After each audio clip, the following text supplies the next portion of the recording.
Nazdar bracho, tu Jack 7 a vítam ťa pri prvom videu na mojom druhom kanále a vysvetlíme si, že prečo som vlastne robil druhý kanál, keď mám tak málo odoberateľov a pokiaľ som začal. Na hlavnom kanáli to mám tak, že videá vychádzajú dvakrát do mesiaca.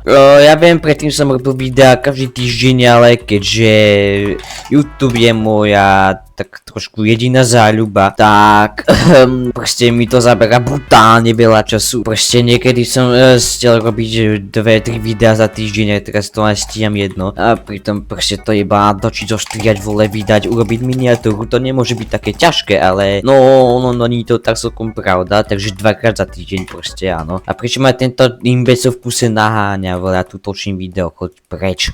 Buzerant. Okrem hrania survival, čo hlavne robím na hlavnom kanáli, tak mám iné záľuby. Tak napríklad PvPčko, čo hrám teraz. Musím choď preč, kamo mňa tu nezaujíma teraz fighting ako taký, ale background. Ja som si chcel hovoriť, že YouTube je moja jediná záľuba, ale nie je to tak celkom pravda, pretože mám ešte jednu, ale tá nie je úplne, že everyday.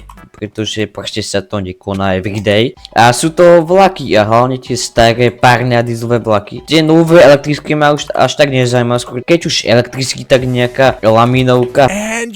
Keď vám dám obrazok, tak určite budete vedieť, čo to je. Alebo vektor nezaujímavý, to je taký nákladný vlak. Teraz v sobotu bola jedna akcia, čo bude hneď video potom. Ten predmet to videa ako taký je veľmi zaujímavý, len dúfam, že mne sa to podarí dobre zostriať, pretože som idiot. Ale hlavne že som to dobre natočil, lebo to sa dá tak ako mám masívne poserať. Takže z toho bude video, ma tu v pláne robiť ešte recenziu mojej novej myši, z ktorou teraz hrám. Strašný grip má, kámo. A ešte je dôležité povedať, že videá tu nebudú úplne vychádzať pravidelne. Akože budem sa snažiť, ale keby sa nevyšlo video túto dlhšiu dobu, tak nič sa nedeje.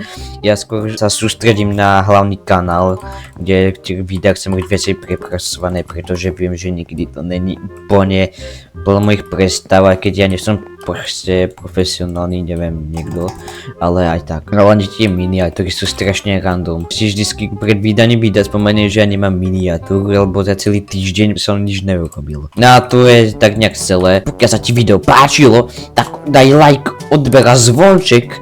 A samozrejme na môj hlavný kanál, kde som načal tu už nejaké videá, takže si ich choď pozrieť. Čau!